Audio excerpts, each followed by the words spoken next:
उधर अनंत आंसू और ऐश्वर्या के साथ घर जा रहा था कि तभी कुछ दूर तक आने के बाद उसकी कार अचानक से रुक गई। यह देखकर अनंत परेशान हो गए। उसकी कार बीच रास्ते में ही खराब हो गई थी। तभी आंसू ने खुश होते हुए कहा, देखो पापा, कार भी नहीं चाहती कि हम आज घर जाएं। वापस चलते हैं ना, कल चले जाएंगे। मुझे अब नींद भी आ रही है पापा। उसकी बात सुनकर अनंत ने ऐश्वर्या की तरफ देखा तो उन्होंने भी हाँ में सिर हिला दिया और वापस चलने के लिए कहा। वे लोग कार से बाहर आए और टैक्सी लेकर वापस चले गए। आंसू ने टैक्सी में ही बैठते ही अरण्या को मैसेज कर दिया। उधर अरण्या उसका मैसेज पढ़ते ही खुश हो गई और अपने रूम से बाहर आई तो देखा पूरे घर में अंधेरा था, सब सो चुके थे। अरण्या किसी को डिस्टर्ब नहीं करना चाहती थी, इसीलिए वह घर से निकलकर आंसू के कहने पर बाहर गार्डन में आ गई और इधर उधर टहलते हुए उसके आने का वेट करने लगी। कुछ ही मिनटों बाद एक टैक्सी आकर रुकी और उसमें से वे तीनों बाहर निकले। अरण्या और आंसू दोनों ही एक दूसरे को देखकर मुस्कुराने लगी थी। अभी उसने आंसू की तरफ एक कदम बढ़ाया ही था कि तभी अचानक से बम फटने की आवाज आई और वह झटके से दूर जा उसने गिरते ही पीछे पलटकर देखा तो उसका पूरा घर आग की लपटों में था। वह जल्दी से उठकर माँ पापा चीखते हुए घर के अंदर जाने लगी कि तभी अनंत ने जल्दी से आगे बढ़कर उसका हाथ पकड़ लिया और उसे अंदर जाने से रोक दिया। वह अपने घर को जलता देखकर बेतहाशा रोए जा रही थी तो वहीं अनंत उसे पकड़े खड़े थे। उन्हें भी अपनी आंखों पर यकीन नहीं हो रहा था। उनकी आंखों से भी आंसू बहने लगे। ऐश्वर्या और आंसू भी इस नज़ारे को देखकर डर से सहम गई। वे दोनों भी रोने लगी। अनंत उन्हें अंदर जाने से रोक ही रहे थे। अभी वह अरण्या को संभालने के लिए कुछ कहते उससे पहले ही उनके कानों में एक आवाज़ आई और वह आवाज़ सुनकर उन्होंने जल्दी से अरण्या के मुंह पर हाथ रखकर उसकी आवाज़ को उसके मुंह में ही दबा दिया। फिर उन्होंने इधर उधर देखा तो पीछे के गार्डन में रमन और रक्षित खड़े थे। वे कॉल पर किसी से बात कर रहे थे। रमन ने कॉल पर कहा, आपका काम हो गया है, सबूत के साथ उनकी चिता भी जला दी है हमने। अनंत ने इतना ही सुना और वह जल्दी से अरण्या को लेकर छुप गए और उनके वहां से जाने के बाद वह उसे अपने साथ अपने घर ले आए।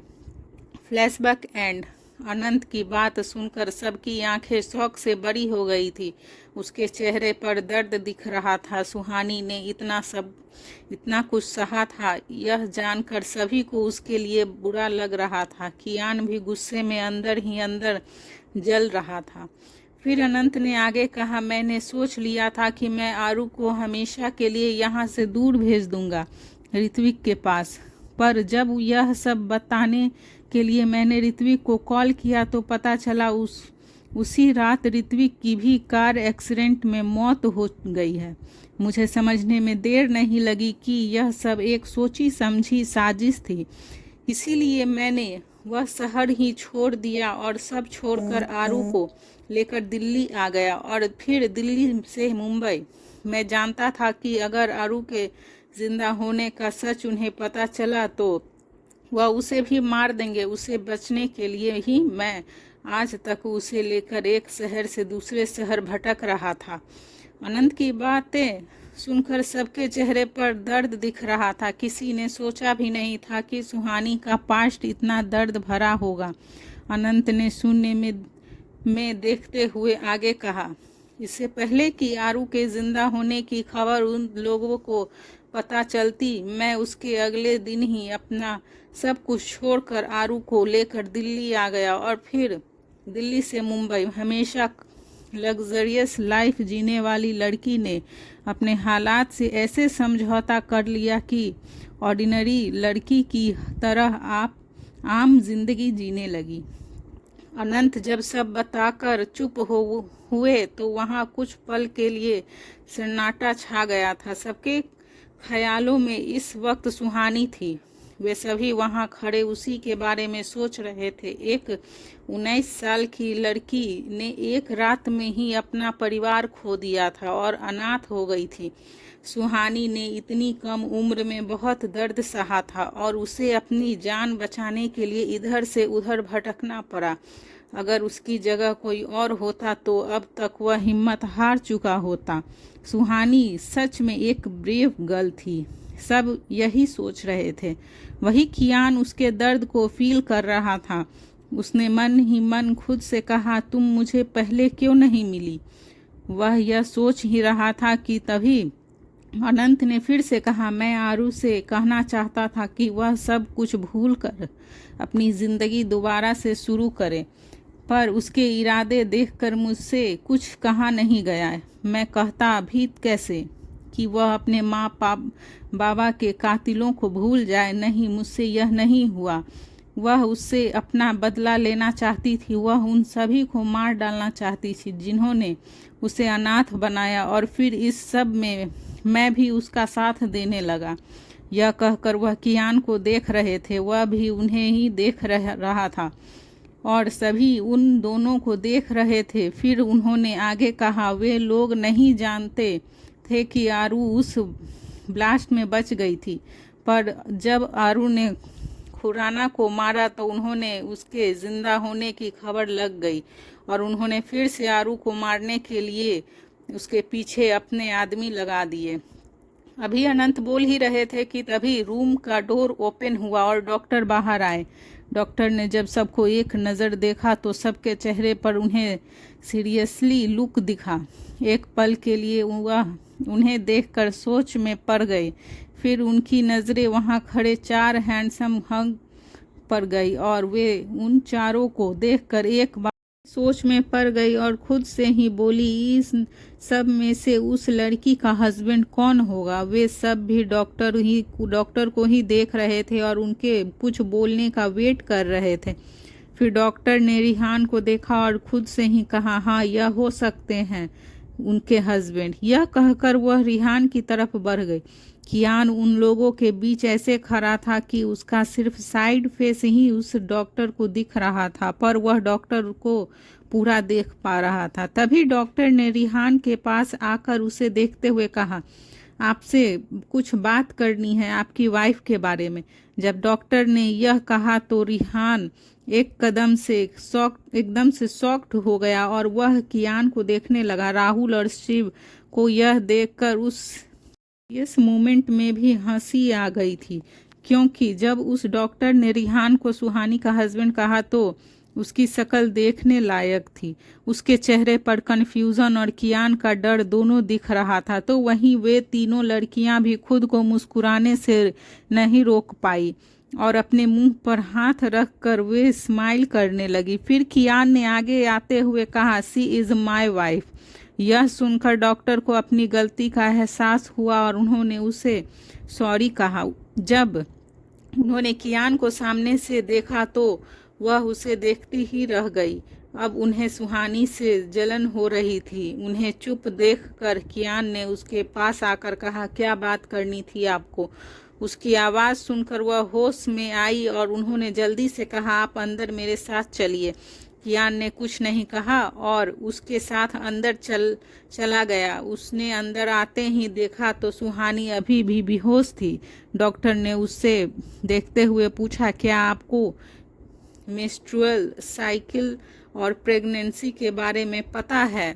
यह 2 ऐसे टिप्स थे जिनके बारे में मैं मैक्सिमम 90% लोग जानते थे, पर ज़्यादा अच्छे से बहुत ही कम लोग जानते थे। कियान का ऑरा और उसका नेचर दोनों ही अलग थे।